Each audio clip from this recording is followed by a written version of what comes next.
اصل میں متزمل ہے، مزمل، متزمل چادر اوڑھنے والے، یہ خطاب خاص ہے، خطاب خاص جس سے مقصود تلطف اور تحبب کا اظہار ہے۔ یہ ہماری بولی میں بھی ہوتا ہے، کسی محبوب کو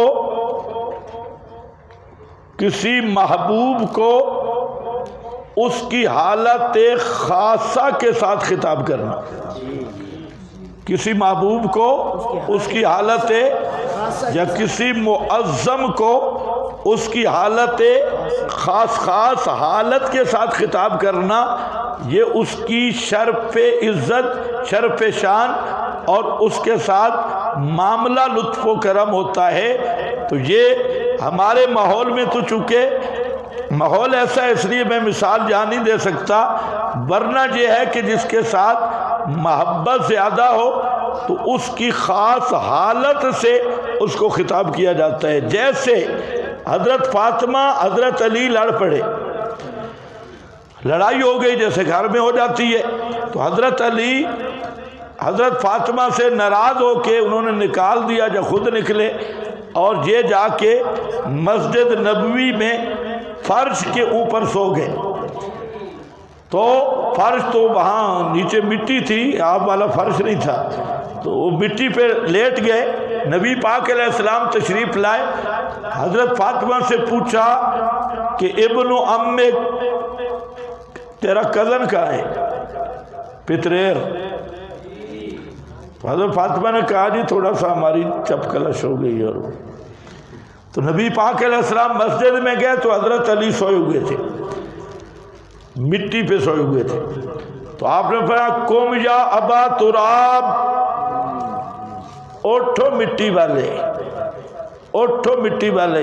یہ تکریم اور تعظیم ہے، پیار کا جملہ ہے، اٹھو مٹی والے، اور مٹی پہ لیٹنے والے اٹھو۔ تو یہ آپ حضرت علی سے کیا کر رہے تھے؟ پیار کر رہے تھے، پیار کا جملہ ہے۔ یہ جو مرزا جیلمی لانتی ہے اور اس طرح کے چبل لوگ، انہوں نے ایک بات چلائی ہے کہ پہلے انہوں نے چلائی تھی کہ حضرت معاویہ حضرت علی کو گالیاں دیتا تھا، پھر تھوڑا ریورس گیئر لگایا تو پھر کہتے ہیں حضرت معاویہ کے گورنر حضرت علی کو گالیاں دیتے تھے، اور حضرت معاویہ گالیاں دلواتا تھا۔ اچھا، اس بات کو انہوں نے ایسا مشہور کیا میڈیا پہ کہ جو سکولی ہیں بالکل چبل وہ ہر ایک کو پتہ یہی ہے حضرت معاویہ کے گورنر جو تھے حضرت علی کو گالیاں ممبر پہ دیتے تھے۔ مسجد مدینہ میں ممبر پہ گالیاں دی جا رہی تھی حضرت علی کو۔ عجیب بات ہے، لوگوں کا آپ ذہن دیکھیں کتنے پاگل کے بچے ہیں۔ آج 1400 سال گزر گئے ہیں نا، آج کوئی علی کو گالیاں نکال کے دیکھے، کوئی ممبر پہ حضرت علی کو آج گالیاں نکال سکتے ہیں؟ نکال کے بچ سکتے ہیں؟ اچھا، صحابہ تابعین میں اتنا بھی غیرت والا کوئی نہیں تھا کہ ہر جمعے پہ ممبر پہ علی کو گالیاں نکلتی ہوں اور کوئی بندہ احتجاج کرنے والا بھی نہیں تھا، پوچھنے والا بھی نہیں تھا۔ تو یہ کیا ثابت کرنا چاہتے ہیں کہ صحابہ اور تابعین میں دینی غیرت ختم ہو گئی تھی؟ دینی غیرت 14ویں صدی کے ان کنجروں میں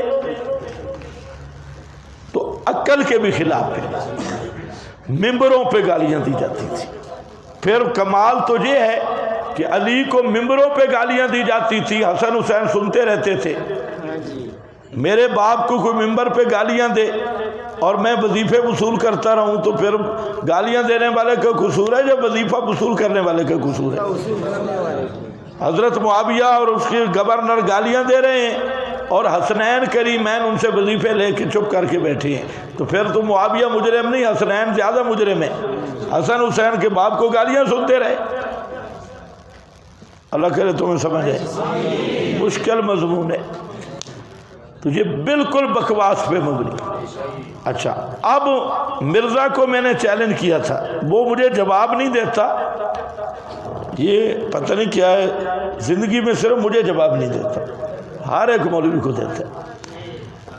لیکن مرزا کے قریبی ساتھی، حالانکہ میں نے تو مرزا کی پچھلے دورے میں اس کا وہ جو پمفلٹ تھا اس کا پورا جنازہ نکال دیا تھا، جو بڑا چیلنج والا پمفلٹ تھا. ہاں بس ہمارا میڈیا بہت ڈھیلا ہے نا، اس کو شائع نہیں کیا. ہمارے میڈیا والے ماشاءاللہ عقل والا ایک بھی نہیں،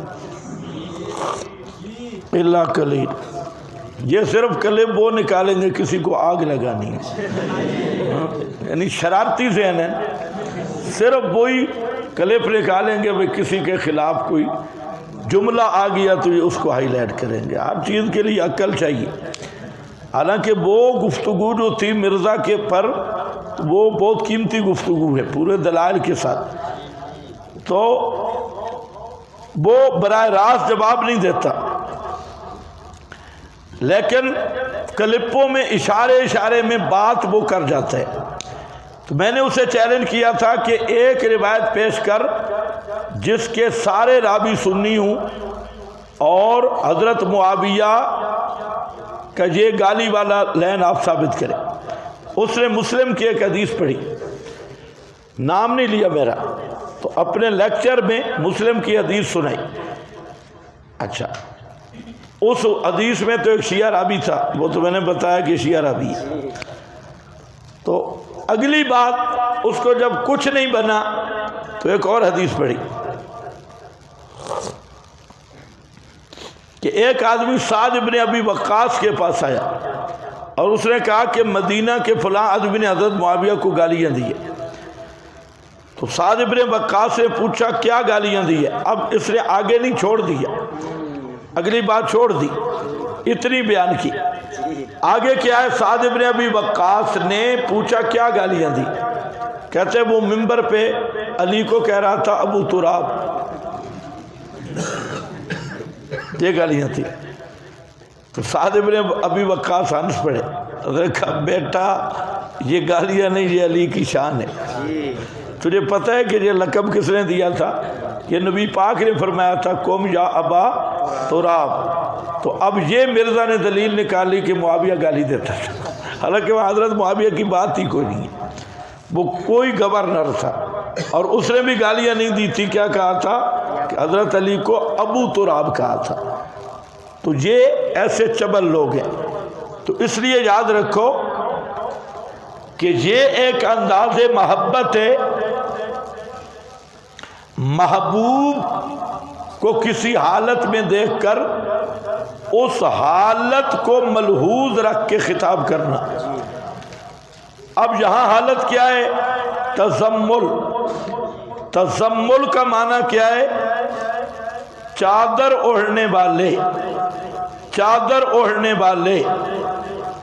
اب اس کے شان نزول میں بہت کچھ ہے کہ چادر اوڑھنے والے، ہمیں وہاں جانے کی ضرورت نہیں.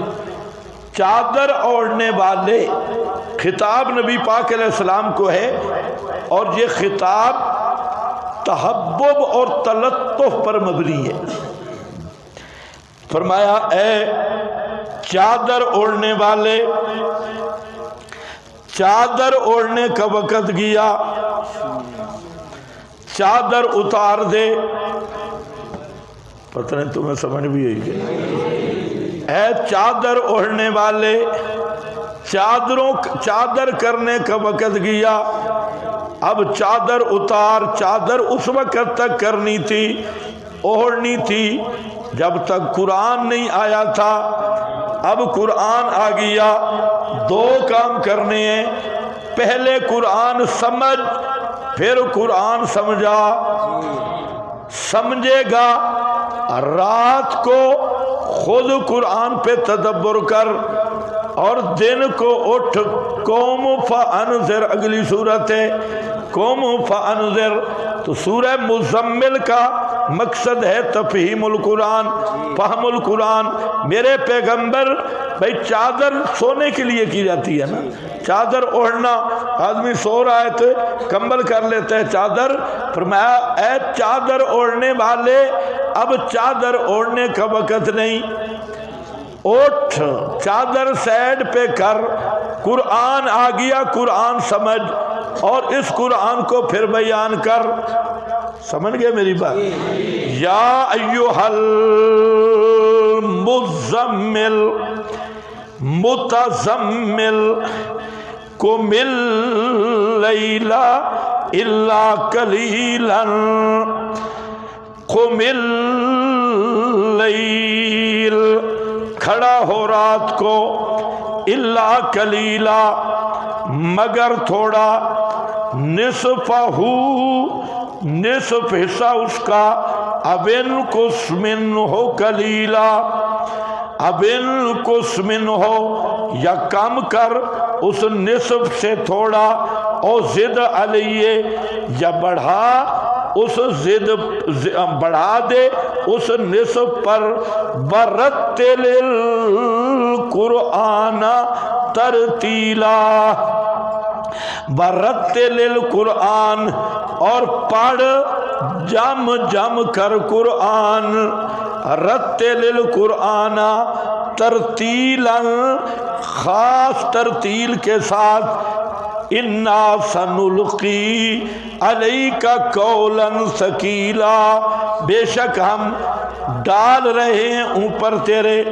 قولا ثقیلا کلام بھاری بھاری کلام بھاری مضمون والا کلام انا ناشئۃ اللیل بے شک کھڑا ہونا رات کا ہیا اشدو یہ سخت ہے از روئے موافقت کے باقوام کیلا قولا اور ثابت قدمی کے سیدھی ادروئے بات کے ان لکا علت بے شک واسطے تیرے پھر نہارے بیچ دن کے سب ہن طویلا شغل ہے طویلا لمبا بذکر اسم ربک یاد کر نام اپنے پروردگار کا بتبتل الیہ تبتیلا اور الگ ہو جا صرف اسی کی طرف تبتیلا اکیلا ہونا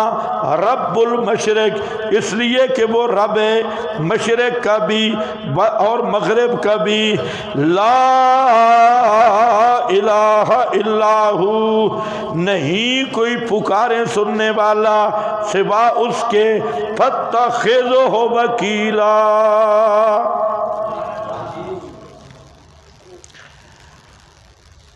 قم اللیل الا قلیلا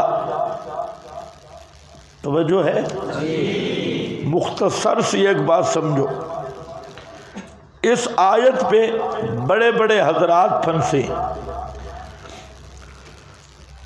آیت کا جو معنی کیا جاتا ہے وہ میں کر رہا ہوں آپ ذرا توجہ کریں قم اللیل الا قلیلا کھڑے ہو رات جیسے رات کا کھڑا ہونا مشکل ہے نا اس کی ترکیب بھی مشکل ہے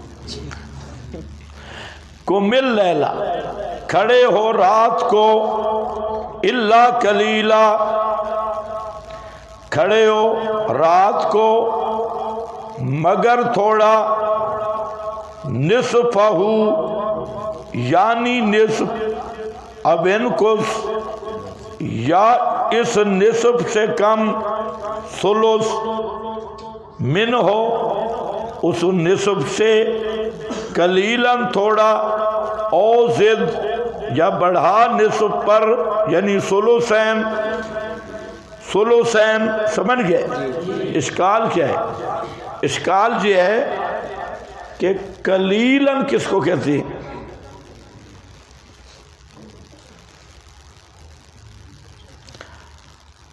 قلیل کہتے ہیں جو نصف سے کم ہو نصف کو قلیل نہیں کہتے کیا خیال ہے نصف کو ایک آدمی کہتا ہے لفلان علی الف درہم الا قلیلا فلاں کا میں نے 1000 روپیہ دینا ہے مگر تھوڑے 500 100 دو ہو سکتا ہے الا قلیلا اور الا قلیلا سے وہ 500 نہیں نکال سکتا کیونکہ 500 تو نصف ہے تو حاصل یہ ہے کہ جو قلیل ہے یہ نصف سے کم کو کہا جاتا ہے ایک یہاں نصفہ بدل بن رہا ہے قلیلاً سے، اور بدل مبدل من ہو ایک ہی چیز ہوتی ہے. مبدل من ہو یہ تمہید ہوتا ہے، بدل مقصود ہوتا ہے، مقصود کلام، دونوں چیز ایک ہی ہوتی ہے. تو نصف قلیل نہیں، قلیل نصف نہیں، تو نصفہ قلیلاً سے بدل کیسے بنا؟ اشکال سمجھ گئے؟ یہ قلیلاً سے بدل نہیں بنتا. امام رازی نے اس کا جواب دیا کہ نصفہ سے پہلے فعل مقدر نکالو، اور عبارت جو بنے گی قم اللیل الا قلیلا قم نصفہ اب انقص منہ قلیلا. لیکن غور کرو گے تو بات پھر بھی نہیں بنتی. پہلے آ گیا نا قم اللیل الا قلیلا، قم نصفہ اب انقص منہ قلیلا، تو قلیلا تو پہلے بھی آ چکے ہیں. او بابے کیوں نہیں بول رہے؟ بولو. امام راضی نے کیا کہا؟ قم نصفہ اب انقص منہ قلیلا او زد علیہ. تو میں کہہ رہا ہوں کہ یہ بھی صحیح نہیں. اس لیے صحیح نہیں کہ معنی کیا بنے گا؟ پہلے ذرا معنی کرو قم اللیل الا قلیلا، کھڑا ہو رات کو مگر تھوڑی رات. پھر قم نصفہ کھڑا ہو آدھی رات، یا آدھی رات سے کم، تو آدھی رات سے کم تو الا قلیلا میں پہلے آ چکے ہیں. یہ تکرار ہے، یہ بھی نہیں بنتا. امام مدارک نصفی صاحب مدارک نے اس کا اور معنی کرنے کی کوشش کی کہ نصفہ کو لیل سے بدل بناؤ، لیل سے، اور معنی کیا کرو؟ کھڑا ہو پوری رات مگر کچھ کم، یعنی مگر کچھ کم. اب نصفہ کو لگاؤ پھر لیل کے ساتھ، پوری رات یعنی کچھ کم، یا پوری رات آدھا اس کا، یا اس سے پھر کم، تو پھر تکرار ہے. قلیلاً نصفہ کو آپ پھر لیل کے ساتھ لگائیں پھر بھی تکرار ہے، بات نہیں بنتی. اس لیے حضرت مولانا حسین علی صاحب رحمۃ اللہ علیہ بہترین بات کرتے ہیں. میری طرف توجہ. حضرت فرماتے ہیں کہ یہ جو نصفہ ہے نا، یہ بدل ہے اللیل سے، اور اللیل سے مراد پوری رات نہیں ہر رات ہے. پوری رات نہیں ہر رات، پوری رات نہیں ہر رات. اور مطلب یہ ہے کہ ہر رات قیام کر میرے پیغمبر، الا قلیلا مگر کوئی رات، مگر کوئی رات، سفر بھی ہے، بیماری بھی ہے، کام شام بھی ہے، مگر کوئی رات. اب جب اٹھا کر تو کتنا اٹھا کر؟ نصفہ اب انقص منہ قلیلا. جب قیام کرنا آدھی رات قیام کیا کر، یا آدھی رات سے کچھ کم، او زد یا اس پہ بڑھا دے، تیری مرضی ہے، بڑھا دے یا کم. کیا سمجھے ہو؟ تو اب کوئی اشکال نہیں ہے. نصفہ بدل اللیل سے، اور اللیل سے مراد پوری رات نہیں ہر رات. ہر رات اٹھا کر تہجد کو، الا قلیلا مگر کوئی رات، مگر کوئی رات. بیماری آ جاتی ہے، مشغولیت، سفر بھی آ جاتی ہیں، اس لیے کئی رات نہ اٹھو تو خیر ہے، جب اٹھا کر تو نصفہ. مسئلہ حل ہوگی. ہاں بھئی، قم اللیل الا قلیلا او نصفہ اب انقص منہ قلیلا او زد علیہ، یا بڑھا اوپر اس کے. اب خیال کرنا، آگے مسئلہ آ رہا ہے، لوگ کہتے ہیں منسوخ ہے، فلاں. کوئی منسوخ نہیں ہے. اس تقریر پر نسخ شسخ بھی کوئی نہیں ہے. زد علیہ ورتل القرآن ترتیلا، کیفیت قرات رتل القرآن، رتل یرتل ترتیلا کہ تین مصداقیں، رتل القرآن سہولت اور استقامت کے ساتھ پڑھ، قاریوں کی طرح نہیں کہ صرف یعلمون تعلمون سمجھ آئے، ہاں صرف سہولت آسانی کے ساتھ پڑھ۔ دوسرا امام قرطبی کہتے ہیں ترتیل، تسہیل، تدبر معانی کے ساتھ پڑھ، قرآن پڑھ جم جم کے پڑھ، جم جم کے سمجھتے ہو، ٹھہر ٹھہر کے پڑھ، کیونکہ قرآن پڑھنا کلمات نہیں پڑھنے، غور و فکر کر کے، جب قاری ٹھہر ٹھہر کے معنی ذہن میں کر کے پڑھتا ہے، وعید آئے دل پہ اثر ہوگا، بشارت آئے دل پہ اثر ہوگا، امر آئے دل سے ٹکرائے گا، نہیں آئے گی دل سے ٹکرائے گی۔ تو یہ آہستہ آہستہ تلاوت تدبر اور غور والی، اس کو ترتیل کہتے ہیں، کیونکہ اس سے قرآن کے معانی سمجھ آتے ہیں۔ اور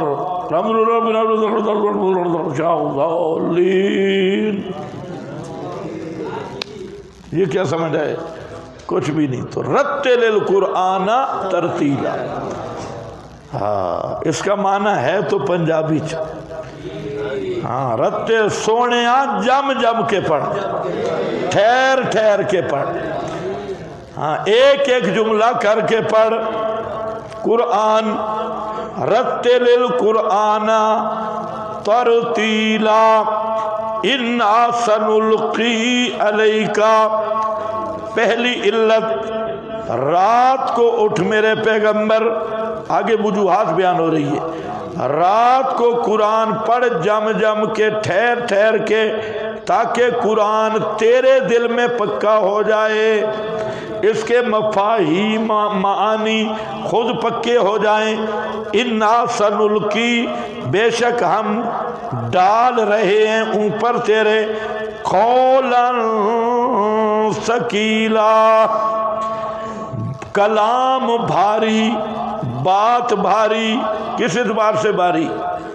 بات بڑی بھاری وزنی بات، باعتبار حجت اور دلیل کے۔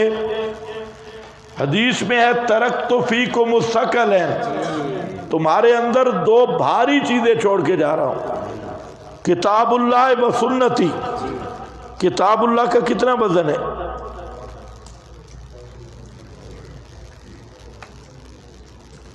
پھر بھاری کیوں ہے؟ حجت اور دلیل کے اعتبار سے۔ تجھے کلام حجت اور دلیل کے اعتبار سے سب کلاموں پر بھاری ہوگا۔ قرآن کی دلیل ساری دلیلوں پر کیا ہوگی؟ بھاری دلیل ہوگی۔ سنلقی پہلا معنی ہے کہ ہم ڈال رہے ہیں اوپر آپ کے، نازل کر رہے ہیں، قولا ثقیلا، بہت بھاری کلام، بہت بھاری مضمون والا، یعنی حجت برہان کے اعتبار سے بھاری کلام۔ اور یہی ہے حاکم علی الکتب کلہا، ساری کتابوں پہ حاکم کتاب، بھاری کلام۔ دوسرا اس کا پچانا بھی بڑا مشکل ہے، بھاری ہے، برداشت کرنے کے اعتبار سے مشرک قرآن نہیں پچا سکتا، کتا شہد نہیں پچا سکتا، مشرک قرآن نہیں پچا سکتا۔ اس لیے یہ قرآن باعتبار موافقت اور اخذ کے بھی بھاری ہے، اس کو ہضم کرنا بھاری ہے۔ 2 مہینے ہونے والے ہیں، ابھی ابھی کچھ لوڈ شروع ہو گیا، ہاں تجھے قرآن پچانا بڑا بھاری ہے۔ کبر علی المشرکین ما تدعوہم الیہ، بھاری کلام ہے۔ 2 تیسرا دعوت دینا، دعوت کے اعتبار سے یہ بھاری کلام ہے، اس کی دعوت بڑی مشکل ہے۔ مخالفتیں، دشمنیاں، گالم گلوچ، الزامات، تو یہ ساری بھاری پن تب ہی ہو سکتا ہے نا کہ رات کو اٹھنے کی مشقت، یہ ٹریننگ دی جا رہی ہے. جب رات آدمی اٹھے گا نا تو ٹریننگ ہوگی، ٹریننگ ہوگی تو ہمت ہوگی، ہمت بڑھے گی تو مصائب برداشت کرنے آسان ہوں گے، دعوت کی راہ میں بھی. اس لیے جو پپو مولوی ہیں وہ دین کا کام نہیں کر سکتے، وہ صرف میک میں رہتے ہیں اور جڑتے پڑتے. جو سبق نہیں سن سکتا بے ایمان، وہ کون سا مسئلہ بیان کرے گا؟ تو ایسے بالکل بعد ذالک زنیم کے مصداق ہوتے ہیں. تو مسئلہ وہی بیان کرتا ہے جس میں قوت برداشت ہو. نہیں تو بڑے ہو کہ ہم فلانے کے شاگرد ہیں، راجہ بازار پھر پھر کے فلانے کے شاگرد ہیں. شاگرد ہونا کمال نہیں ہے، مسئلہ پچا کے بیان کرنا کمال ہے. ہاں بھئی، سنلقی علیک قولا ثقیلا، بڑی بھاری کلام ہے. کتنے اعتبار سے؟ دعوت کے لیے حجت اور برہان کے اعتبار سے سارے کلاموں پہ بھاری، برداشت کرنے کے اعتبار پہ سارے کلاموں پہ بھاری، اور دعوت کے اعتبار سے بڑی مشکلات، اس لحاظ سے بھاری. قولا ثقیلا، اس لیے فی نفسی کلام کے اعتبار سے بھی بھاری. جب نبی پاک پہ نازل ہوتا آپ پسینہ پسینہ ہو جاتے. اونٹنی پہ سوار ہوتے نا تو اونٹنی دب جاتی، بیٹھ جاتی. ویسے بھی وزن ہے. قولا ثقیلا، ان ناشیۃ اللیل، ناشیہ کا معنی اٹھ کھڑا ہونا، رات کو اٹھنا، بے شک رات کو اٹھنا. ہے یا اشد وطن، وطن کا معنی اس کے دو معنی ہیں، قراتیں بھی دو ہیں.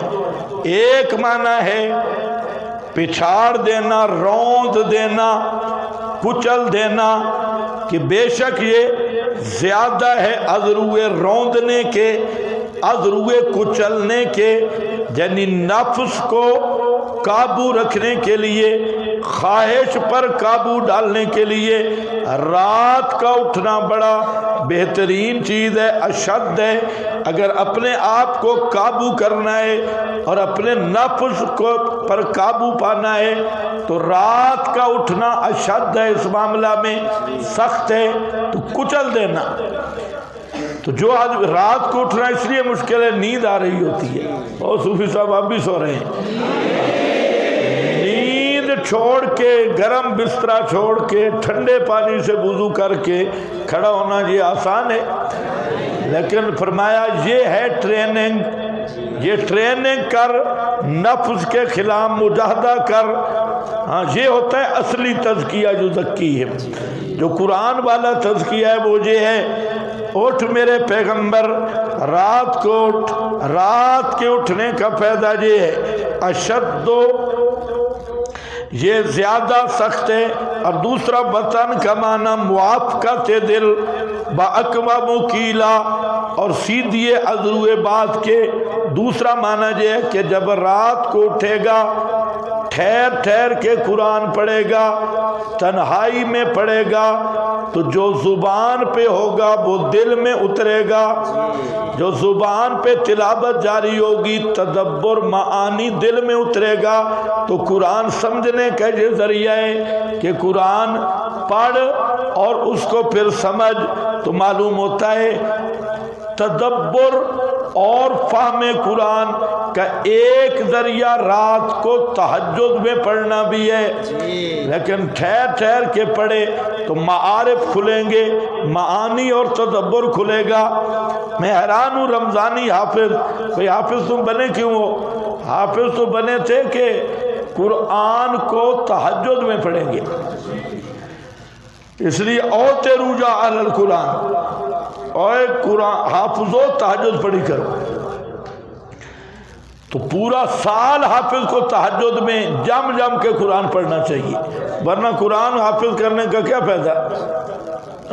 گلیاں دے وچ پھرن ملانے بغل کتاباں چاہی ہوں۔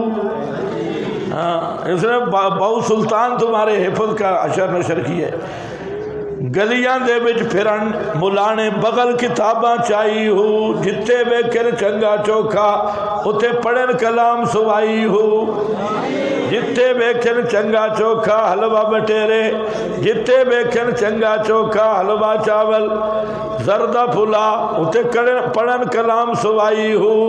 فرمایا گلیوں میں انہوں نے سفارے تقسیم کیے ہوئے ہیں، بھئی جہاں زیادہ کوئی جناب حلوہ چاول مل جائے تو وہاں زیادہ لمبا کر کے ختم پڑھیں گے، اور جہاں دال شال مل گئی تو ککھ نہیں پڑھنا۔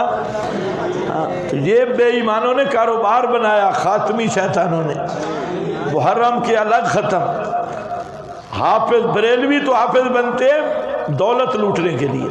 ابھی رمضان ہے، میرے رشتہ دار بریلوی تھے پہلے، اب ٹھیک ہو گئے، 2-3 حافظ انہوں نے ٹھیکے پہ کراچی میں جاتے تو ایک رمضان میں 4 جگہ پہ قرآن سناتے، اور ہر جگہ پہ پرانے دور میں 90,000 اور 1,00,000 روپیہ ایک جگہ، دوسری تیسری، پھر عیدیں الگ، اور وہ جناب پورے سال کا خرچہ رمضان لگا کے پھر سارا دن لوڈو کھیلتے تھے،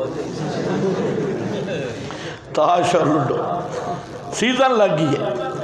اور جو تم حفاظ ہو نا، تم نے تو قرآن پڑھا ہے، حفظ جس نے کیا یہ بڑی سعادت ہے، لیکن قرآن سمجھے اور تہجد میں پڑھے۔ قولا ثقیلا ہو گیا۔ ان لک فی النہار، تیسری وجہ، بے شک آپ کے لیے دن میں سبحن طویلا، شغلن طویلا، زیادہ مصروفیت ہوتی ہے۔ کیا مصروفیت ہے، کیا شغل ہے؟ ہاں، ایک تو مہمات خانہ داری، دوسرا دعوت و تبلیغ۔ دن کو قرآن پڑھ لوگوں کے سامنے دعوت دے، اور رات کو قرآن پڑھ میرے سامنے، میرے سامنے قرآن، دن کو بھی قرآن، رات کو بھی قرآن۔ وَاذْكُرِ اسْمَ رَبِّكَ، وَاذْكُرِ اسْمَ رَبِّكَ، دعوے توحید اور اصول فوز اول، اور بیان کر نام اپنے رب کا، یعنی اپنے رب کی توحید بیان کر۔ وَاذْكُرِ اسْمَ رَبِّكَ، مسئلہ توحید بیان کر۔ وَتَبَتَّلْ، اور الگ ہو جا، تبتل، کٹ جا، کٹ جا، ہٹ جا، الگ ہو جا، الیہ، طرف اللہ کے، فی العبادت، عبادت میں تبتیلا، اکیلا ہونا۔ اس کے 2 معنی ہیں، ایک یہ ہے کہ مخلوق سے کٹ کر، مخلوق سے اعتماد سے کٹ کر، مخلوق سے امیدیں لگانے سے کٹ کر، آسروں سے کٹ کر، صرف اللہ کی طرف الگ ہو جا، صرف اللہ کی طرف الگ ہو جا۔ مطلب کیا ہے؟ کسی مخلوق پہ بھروسہ نہیں کرنا، کسی مخلوق کو حاجت میں نہیں پکارنا، ہر طرح مخلوق سے انقطاع تام اور اللہ ہی کی طرف آ جا، یعنی شرک کی ہر قسم سے بچ کے صرف توحید کی طرف آ۔ تبتل الیہ تبتیلا، اور دوسرا یہ ہے کہ تنہائی میں اللہ کی عبادت کر، تنہائی اختیار کر، اللہ تعالیٰ کی طرف ایک ہونا۔ کون ہے اللہ؟ رب المشرق، وہ مشرق کا بھی رب ہے، مغرب کا بھی رب ہے۔ اور کون ہے اللہ جس کے لیے تبتل اختیار کرنا ہے؟ لا الہ الا ہو، نہیں کوئی لائق پکار کے، مگر وہی فاتخذہ وکیلا پس بنا اسی کو وکیلاً کارساز، اسی کے سپرد کر دے سارے کام. وَاصْبِرْ تو فاتخذہ اصول فوز 100 میں. ہاں بھئی یہاں قرآنی تزکیہ کے اصول آ رہے ہیں. قرآن جو مرشد ہے کیسے تزکیہ کیا؟ نمبر 1 تخلی للعبادت وحدہ، صرف اللہ کے لیے اللہ کی عبادت کرنا. نمبر 2 اشتغال بالقرآن. نمبر 3 استحضار توحید علی الدوام. نمبر 4 انقطاع عن الخلق. نمبر 5 توکل علی اللہ. کتنے اصول آگے؟ 5 توکل علی اللہ. یہی اصول ہے تزکیہ کے جو قرآن موحدین کی تربیت کر رہا ہے. یہ آگے رب المشرق والمغرب لا الہ الا ہو. توکل کا معنی سمجھا چکا ہوں. توکل اور ہے، تعطل اور ہے. توکل اختیار کرو، تعطل اختیار مت کرو. تعطل اسباب کو ترک کرنا، توکل استعمال اسباب کے بعد اللہ پر بھروسہ رکھنا، یہ مستقل عنوان ہے. تو خیر وَاصْبِرْ عَلَىٰ مَا يَقُولُونَ تسلی ہے، سہتے رہو، صبر کرو اوپر اس کے جو وہ کہہ رہے ہیں. وَاهْجُرْهُمْ هَجْرًا جَمِيلًا چھوڑ دو ان کو، یعنی تعلق نہ رکھ. حجرن جمیلا یعنی انتقام کا فکر نہ کر. چھوڑنا اچھا یعنی انتقام کا فکر نہ کرو، میں خود انتقام لوں گا. وَذَرْنِي اور چھوڑ مجھے، وَالْمُكَذِّبِينَ اور جھٹلانے والوں کو. أُولِي النعمہ کا معنی جو صاحب ہیں نعمت کے.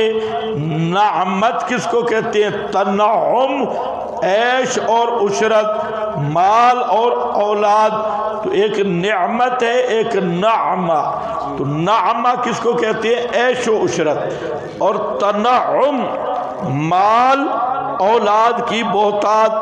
چھوڑ دے مجھے، بل مکذبین یعنی میں خود نپٹوں گا، آپ فکر نہ کریں. جھٹلانے والوں کو جو صاحب ہیں نعمت کے بتانا جائے کہ میں نے انہیں نعمتیں دی ہیں، عیش و عشرت دیا ہے، اور یہ نعمت والے ہیں. چاہیے تجھے ایک تھا کہ میرا حکم مانتے، لیکن عیش و عشرت نے انہیں بگاڑ دیا. تو اب دیکھو میں کیا کرتا ہوں ان کے ساتھ. ہاں میری بات نہیں مانتے. وَمَهِلُهُمْ اور مہلت دے ان کو، قلیلاً تھوڑی سی، صبر کر میرے پیغمبر. اِنَّا لَدَيْنَا بے شک ہمارے ہاں، انکالن نکال، انکال بیڑیاں، ہمارے پاس بیڑیاں ہیں اور زنجیریں ہیں پاؤں میں ڈالنے والی. وجہیمن اور آگ ہے جہنم کی. وطعامن ذا غصۃ اور کھانا ہے گلے میں اٹکنے والا، جو گلے میں اٹک جائے گا. اور عذاب ہے دردناک، گلے میں اٹکنے والا کھانا. آگ کے کانٹے ہوں گے جیسے کبھی کسی کو مچھلی جہاں اٹک جائے. تو فرمایا آگ کے کانٹوں والا کھانا، ذا غصہ جو ان کے گلے میں اٹک جائے گا. اور بڑے بڑے عذاب ہوں گے. یوم ترجف وقت عذاب، یہ کب ہوگا؟ جس دن کانپے گی زمین، والجبال اور ریزہ ریزہ ہو کر گریں گے پہاڑ. وکانت الجبال کثیبا اور ہوں گے پہاڑ ریت مہیلا، رواں ریت. پہاڑوں کی حالت یہ ہوگی جیسے بہنے والی ریت ہوتی ہے، نرم ریت، اس طرح نرم ہو جائیں گے. بے شک ہم نے انا ارسلنا بھیجا ہم نے تمہاری طرف رسولا عظیم الشان رسول محمد صلی اللہ علیہ وسلم شاہدن جو توحید بیان کرنے والا ہے تمہارے اوپر. شاہدن کا معنی شاہدن لوحدانیتہ اللہ کی توحید بیان کرنے والا اوپر تمہارے. کما ارسلنا جیسے بھیجا تھا ہم نے طرف فرعون کے رسول بس نافرمانی کی فرعون نے رسول کی بس پکڑا ہم نے اس کو اخذن پکڑنا ببیلا سخت پکڑ. فکیف تتقون تخویف اخروی ہے بس کیسے بچو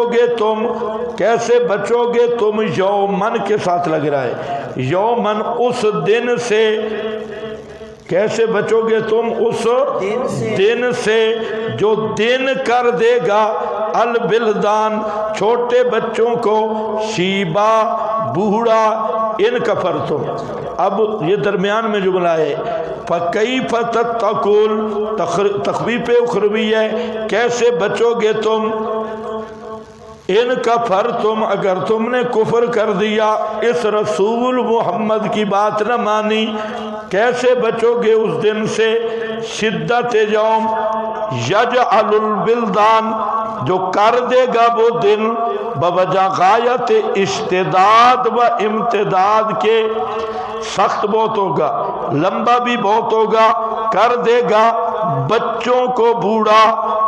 السماء آسمان پھٹنے والا ہوگا بھی فی ہے اس دن میں اور ہے وعدہ پورا ہوا.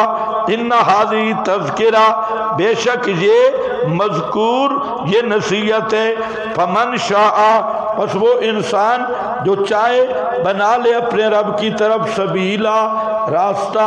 ان ربک بے شک رب تیرا خوب جانتا ہے انک تقوم یہ کہ آپ کھڑے ہوتے ہیں ثلثین سے کم کبھی ثلثین یعنی رات کے 2 ثلثوں سے کم و نصفہ اور کبھی آدھی رات جا کبھی تیسرا حصہ رات کا بطائفۃ اور ایک جماعت ان لوگوں سے جو آپ کے ساتھ ہے. واللہ یقدر اللیل تم رات کا اندازہ نہیں کر سکتے اللہ مقرر کرتا ہے رات اور دن کو یعنی اس کا پورا ٹائم اللہ کو معلوم ہے. تمہیں نصف قلیل کا پورا اندازہ نہیں ہو سکتا. علما اللہ جانتا ہے کہ تم اس کو پورا شمار نہیں کر سکو گے بس اللہ نے تاب علیکم رجوع کیا تم پر. فقرؤوا ما تیسر من القرآن. اس آیت سے بعد نے کہا کہ کمل لیل منسوخ ہوئے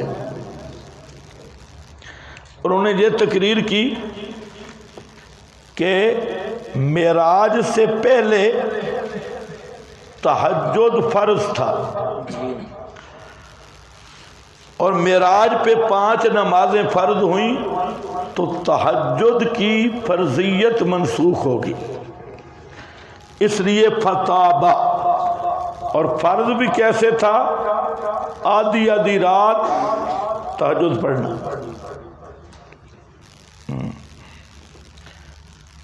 تو اب یہ کتنی مدت یہ حصہ اور اس حصہ میں ایک روایت سعید ابن جبیر کی ہے کہ 10 سالوں کا وقفہ تھا 10 سال لیکن یہ بالکل صحیح نہیں ہے. دوسری روایات سے معلوم ہوتا ہے کہ یہ تقریباً 12 مہینے کا وقفہ تھا. 1 سال کے بعد یہ بعد والا حصہ نازل ہوا. لیکن جو میں نے تقریر شروع میں کی ہے تو نسخ نہیں ہوا. قم اللیلہ وہاں پر بھی اگر فرض ہوتی تہجد تو پھر ہر رات مگر کوئی رات اور اس کے بغیر معنی بھی نہیں بن رہا. تو اس لیے یاد رکھ لو کہ یہ قول فرضیت والا یہ صحیح نہیں ہے. البتہ یہ ہے کہ پہلے مستحب تھی اب بھی مستحب ہے لیکن پہلے ذرا استحباب کا اہتمام تھا اور فتابہ میں اس اہتمام کو اٹھا لیا گیا۔ دوسرا قول ہے پہلے فرض تھی اور فرضیت کو منسوخ کیا گیا۔ آپ کو سمجھ آ گئی میری بات؟ فَقْرَؤُوا مَا تَيَسَّرَ مِنَ الْقُرْآنِ، پڑھو جو آسان ہو قرآن سے۔ عَلِمَ أَن سَيَكُونَ، اللہ جانتا ہے یہ کہ ہوں گے تم میں مریض بھی اور دوسرے یضربون فی الارض، کام کاج کرتے ہیں زمین میں، تلاش کرتے ہیں اللہ کا فضل، یعنی رزق تلاش کرنے والے ہیں، زمیندار بھی ہیں، وآخرون، اور دوسرے وہ بھی ہیں، یقاتلون فی سبیل اللہ، جو لڑیں گے اللہ کی راہ میں۔ فَقْرَؤُوا مَا تَيَسَّرَ مِنْهُ، پس پڑھو جو میسر ہو قرآن سے، آسان ہو۔ وَأَقِیمُوا الصَّلَاةَ، اب نصفہ، پہلے بھی اجازت تھی، اب اس سے بھی تخفیف ہو گئی کہ جتنا آسانی سے پڑھ سکتے ہو اتنا پڑھو۔ فَقْرَؤُوا مَا تَيَسَّرَ مِنْهُ وَأَقِیمُوا الصَّلَاةَ، اور قائم کرو نماز کو اور دیتے رہو زکوٰۃ۔ وَأَقْرِضُوا اللَّهَ، اور قرض دو اللہ کو قرض حسن۔ وَمَا تُقَدِّمُوا، اور جو آگے بھیجو تم اپنے نفسوں کے لیے، من خیر، کوئی خیر پالو گے اس کو اللہ کے ہاں، ہوبا خیر، اور وہ بہتر ہے، وَأَعْظَمَ أَجْرًا، اور بڑا ہے اجر کے، پس استغفار کرو اس سے۔ ان اللہ غفور الرحیم۔ بسم اللہ الرحمن الرحیم۔ یا ایھا المدثر قم فانذر وربک